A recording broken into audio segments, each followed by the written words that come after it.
Lo dijo en la primera hora. Muy bien, 6:37 en la mañana. ¿Cómo está el clima? Bueno, nublado, no totalmente encapotado el cielo, porque por ahí había unos claritos.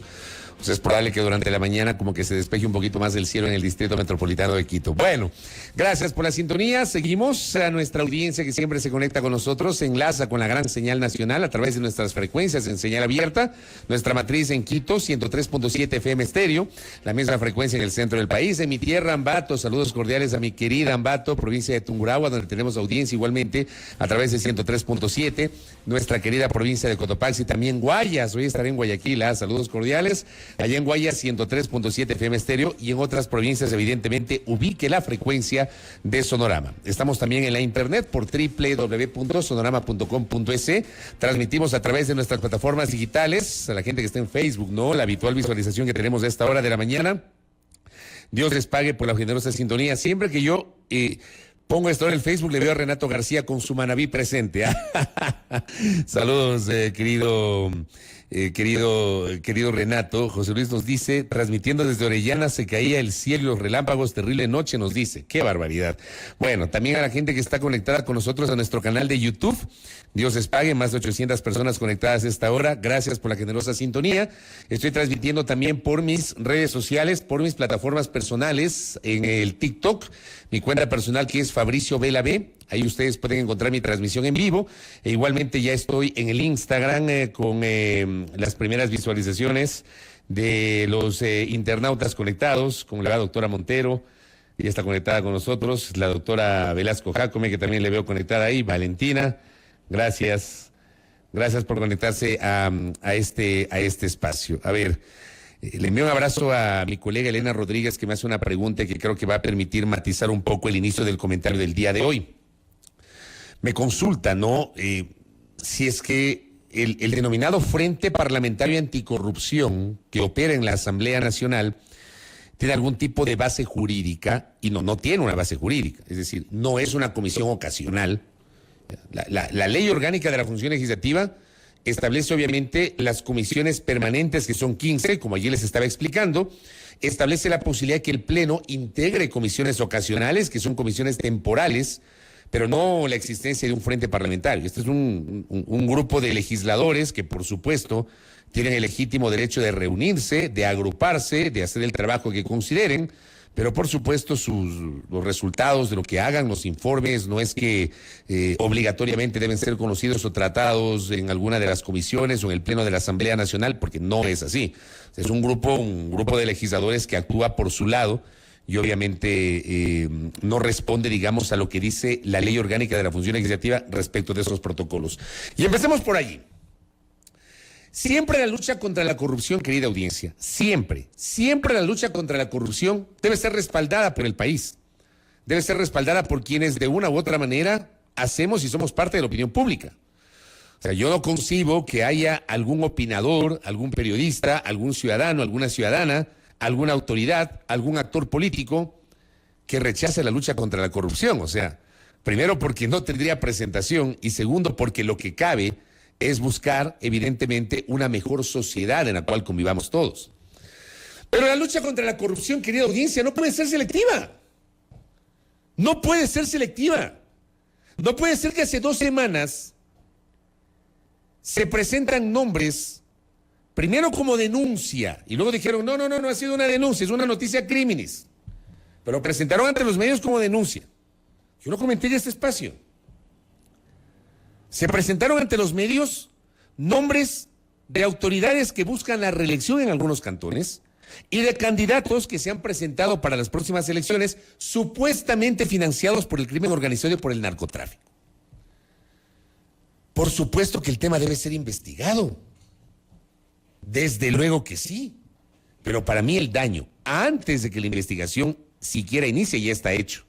Porque ya se colocó un frame de que el candidato Juanito Piguave, la candidata Pepita Cerezo, el candidato Perico de los Palotes, ¿ya?, tiene algún tipo de nexo con el narcotráfico en un país que necesita evidentemente y que tiene sed de verdad y de justicia.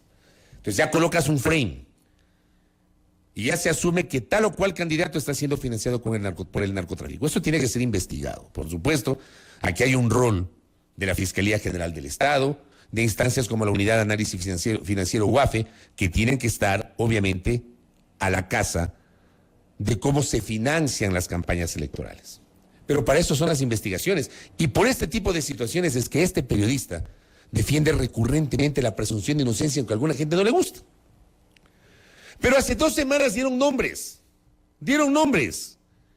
Y ayer, en cambio, dijeron que tienen 3 nombres, pero que se los van a reservar todavía. Que el gobierno tiene que presentar esos nombres. Esto lo dijo ayer el asambleísta Ricardo Vanegas, como parte de esta vocería del denominado Frente Parlamentario Anticorrupción. A diferencia de lo que pasó hace 2 semanas cuando dieron nombres, aunque después aclararon que no era una denuncia sino una noticia criminis para que la Fiscalía investigue, o sea, no es denuncia con firma de responsabilidad y con nombre y apellido, sino, vea señora fiscal, tome, tenemos esta noticia criminis, investigue. Tenemos estos insumos que hemos recabado. Tome para que usted investigue. Pero no es una denuncia. Noticia criminis. Que al presentar una noticia criminis no tiene la misma corresponsabilidad de presentar una denuncia. Porque cuando se presenta una denuncia, si después de que la investigación termine y se establece que esa denuncia es falsa o no correspondía a la realidad, hay el riesgo de que el denunciante se convierta en denunciado y le caiga una demanda por daños y perjuicios. Por eso es que hay gente que no denuncia, pero presentan como noticia criminis. Bueno, presentaron hace 2 semanas noticia criminis con nombres. Ayer, ¿qué fue lo que dijo Ricardo Vanegas, el asambleísta de Pachacutic, integrante del Frente Parlamentario Anticorrupción? Escuchemos al asambleísta Vanegas. Tenga la bondad, Roberto Carlos.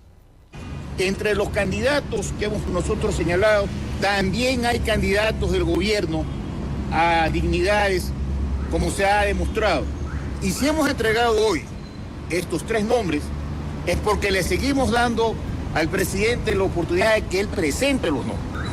Si él no lo hace hasta la próxima semana, procederemos a entregar un nuevo listado.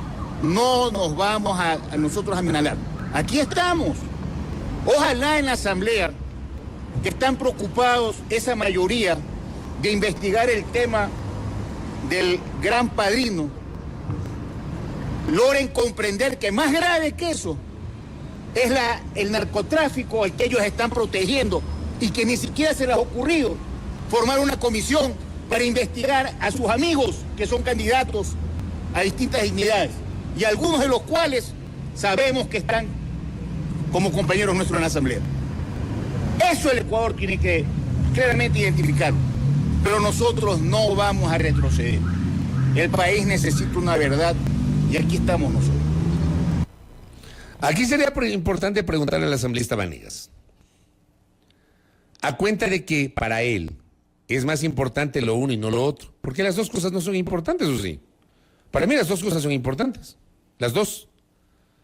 Pero por supuesto, se minimiza dependiendo. Es que estos son mis amigos y no hay que pararle mucha bola al tema. Estos son mis adversarios. Este tema sí hay que meterle vigor. Meterle candela.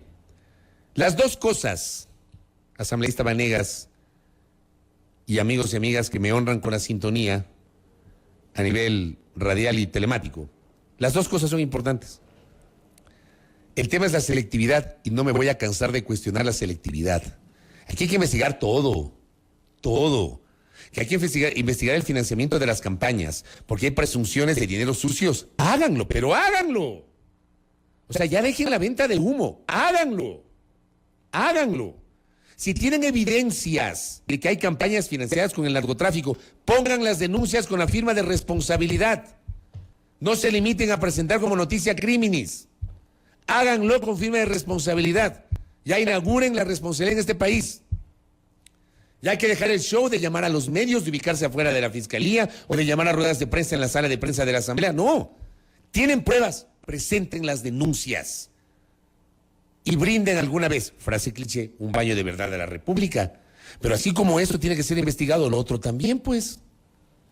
No es que el caso del Gran Padrino debe quedar ahí, tiene que ser aclarado, tiene que ser investigado, siempre respetando la presunción de inocencia y el derecho a la defensa, que lo defiendo yo de manera ardorosa en este espacio. Lo defendí antes como lo hago hoy, aunque alguna gente no entiende el concepto. Alguna gente se enoja porque uno defiende la presunción de inocencia, como lo hice antes. Y la gente que antes respaldaba la postura de quien les habla, defendiendo la presunción de inocencia, hoy está enojada porque se maneja lo mismo. Y no es así. Hay que administrar un mínimo de coherencia y no siempre se encuentra eso en los políticos, ni tampoco en nosotros los periodistas. ¿Es así? Pero las dos cosas, asambleísta Vanegas, son importantes, las dos. No solamente lo uno y lo otro. ¿Por qué hace 2 semanas dan nombres y hoy no dan nombres?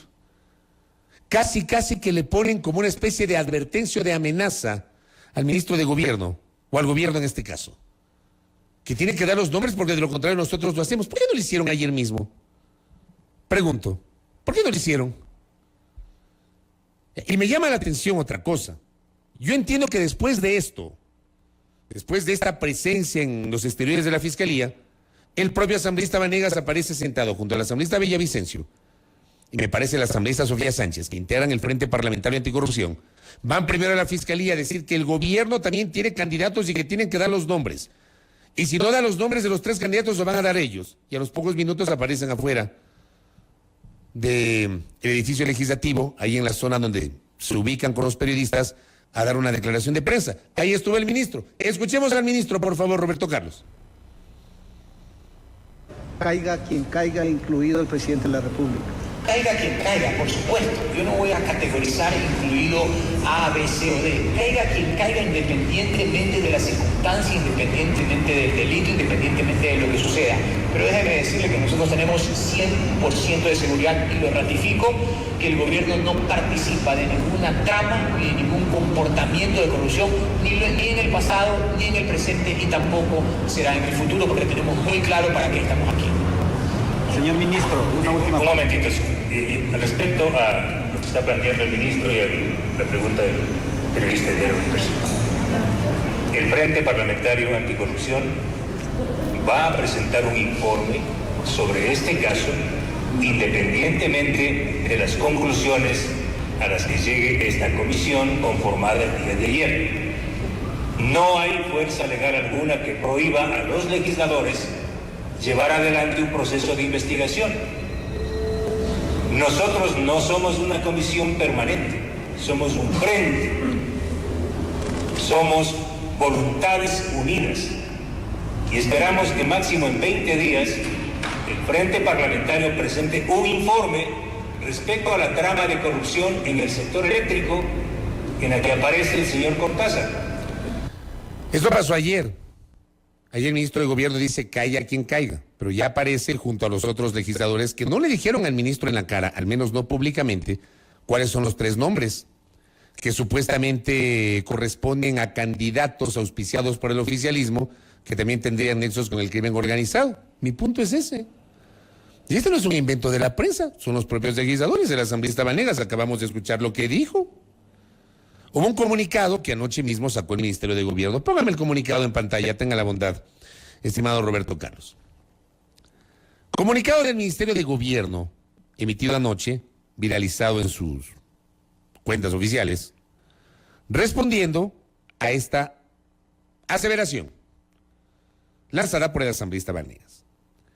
Comunicado dice a la ciudadanía: es altamente dañino para el funcionamiento de un sistema democrático afirmar a la ligera cosas que luego los hechos no refrendan.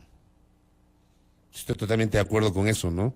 Es altamente dañino para el funcionamiento de un sistema democrático afirmar a la ligera cosas que luego los hechos no refrendan.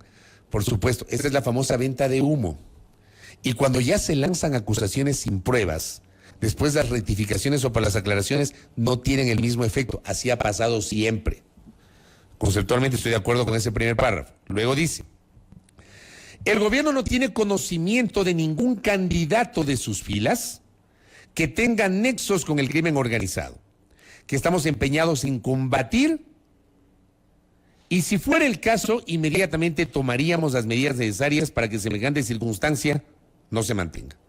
Solicitamos a los actores políticos y medios de comunicación actuar con responsabilidad ante la ciudadanía y no prestarse a difundir noticias carentes de sustento. Suscribe el doctor Francisco Jiménez Sánchez, ministro de Gobierno. Gracias, Roberto Carlos. Señor ministro Jiménez, con todo respeto, no le eche la culpa a los medios. Esta fue una declaración de un legislador. ¿Recogida por los medios? Sí, pero es una declaración de un legislador. El responsable acá, si hablamos de eso, o el responsable de esa declaración es el legislador. Y es el legislador el que tiene que sustentarla, el que tiene que sostenerla, es él. Los medios lo que hicieron fue recoger esa declaración y difundirla. Y por supuesto el gobierno tiene que responder. Pero no le echen la culpa a los medios. El asambleísta Vanegas se lanza esta declaración y minutos más tarde aparece con el ministro y me imagino que, al menos públicamente, no le dijo en la cara cuáles son los 3 candidatos del oficialismo que supuestamente están financiados por el narcotráfico. Y este tipo de cosas, el punto es, querida audiencia, que este tipo de cosas termina por desnaturalizar la lucha contra la corrupción cuando uno se da cuenta que es selectiva. A mis panas no les tocas, solamente tócales a estos. No, la lucha contra la corrupción tiene que ser contra todos y contra todo, no solamente contra los unos y no contra los otros. No es que hay corrupción más pequeñita y corrupción más grande. No es que el narcotráfico es más importante que el Gran Padrino o el Gran Padrino es más importante que el narcotráfico. Los dos son igualmente importantes. Y como opinión pública sería irresponsable que uno pretenda impulsar más lo uno que lo otro. Porque aquí alguna vez hay que inaugurar la igualdad ante la ley de todos y de todas. Que aquí no se respeta en el Ecuador. Ojalá que se entienda la naturaleza de este comentario. Si tienen pruebas, preséntenlas. Vayan a la fiscalía y pongan una denuncia con firma. Pero ya basta de la venta de humo. Creo que este país necesita una mejor clase política con mucha más seriedad, con mucha más responsabilidad. Y desgraciadamente hay políticos que se prestan para la venta de humo. Eso por un lado. ¿Qué más tenemos hoy para cerrar la semana? A ver.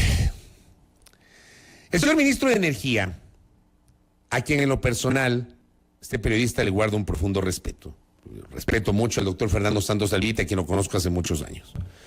Pero el ministro Santos Alvite se manda una declaración que en las condiciones actuales, en medio de graves presunciones de corrupción en las empresas públicas, en medio de todo este desastre que está enfrentando Petroecuador, se manda una declaración en donde dice que hay gente que no quiere aceptar, pese a su gran preparación, a su larga experiencia, no quiere aceptar dirigir los destinos de la empresa de petróleos del Ecuador, porque el sueldo no le alcanza ni para los tabacos. ¿Escucharon esa declaración? Se la dio el ministro del colega Hernán Higuera de Coavisa. Y vamos a ver un extracto de ese reportaje. Póngale, por favor, Roberto Carlos. El actual gerente general es un hombre serio, pero también callado. El actual gerente general es Hugo Aguiar, de profesión abogado. Fue nombrado en el cargo por el hoy buscado exgerente de EMCO, Hernán Luque.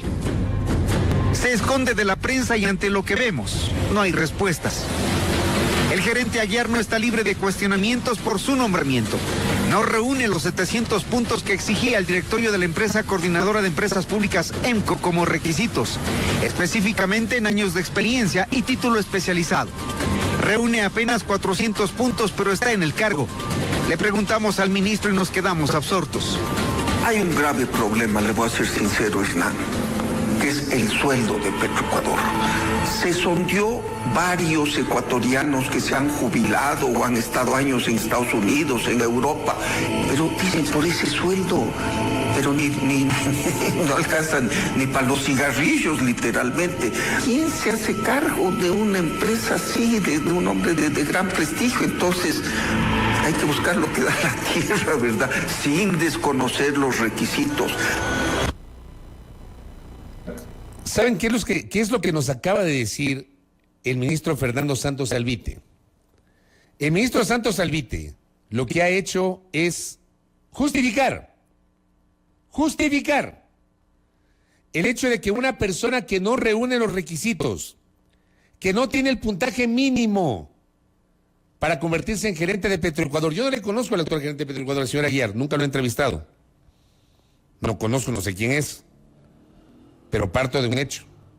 Para asumir ese cargo, tiene que tener un perfil. Y dentro del perfil hay una suma de puntajes que le pueden permitir, eventualmente, ocupar el cargo. Según el reportaje de Coavisa, que lo hizo mi colega y amigo Hernán Higuera, el gerente necesitaba 700 puntos y reunió apenas 400 puntos. 400. Con 400 puntos no podía ser gerente de Petroecuador. Y lo que nos dice es, como no aceptan otras personas, toca poner una persona que no reúne el puntaje. ¿Es en serio, ministro? Ahora, yo no dudo, también las cosas hay que decirlas como son, que en el sector petrolero privado seguramente los sueldos son más altos. Probablemente, no sé pues, un gerente de una de estas transnacionales que operan acá en el Ecuador gana muchísimo más que los 6,000 y pico de dólares que seguramente debe ganar un gerente de Petroecuador. Probablemente.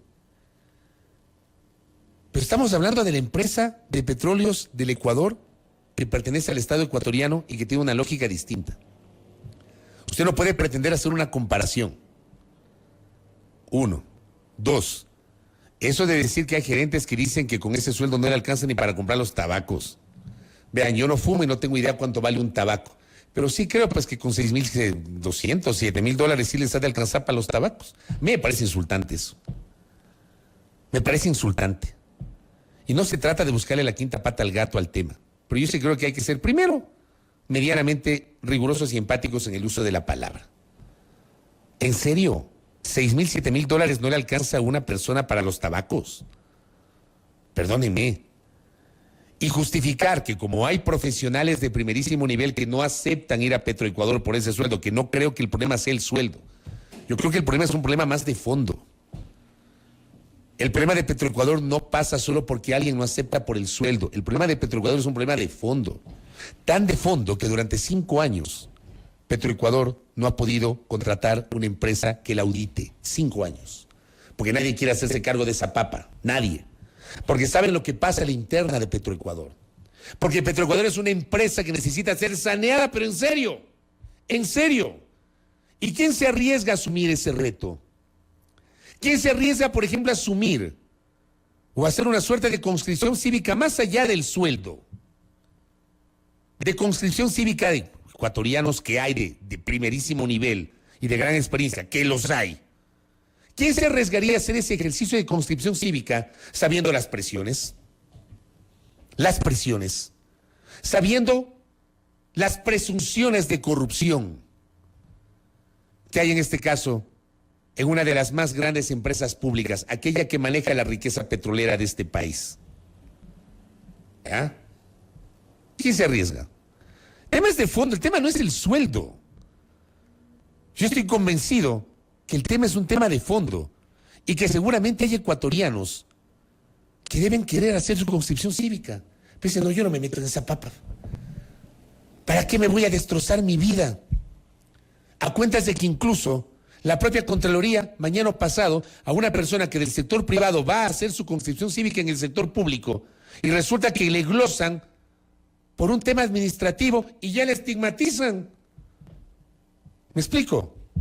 Pero no se puede pretender justificar el hecho de que como aquí no alcanzan para los tabacos con 6,000 dólares.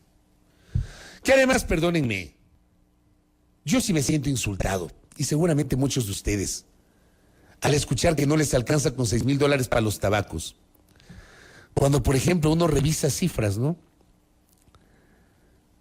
De lo que es el ingreso del hogar en el Ecuador. Gracias, ingeniero Páez, por este aporte. ¿Ya? Un histograma que me envía que presenta la distribución del ingreso del hogar a junio del año anterior. Un gráfico que muestra el número de individuos que viven en hogares con distintos ingresos agrupados en intervalos de 100 dólares. El alto de las barras representa el número de individuos así, 1.08 millones de ecuatorianos. 1.08 millones de ecuatorianos viven en hogares con ingresos de entre 400 y 500 dólares mensuales. ¿Ya? 1.8 millones de ecuatorianos. Y aquí nos dicen que 6,200, 6,300, 7,000 dólares no alcanzan ni para los tabacos. Por Dios.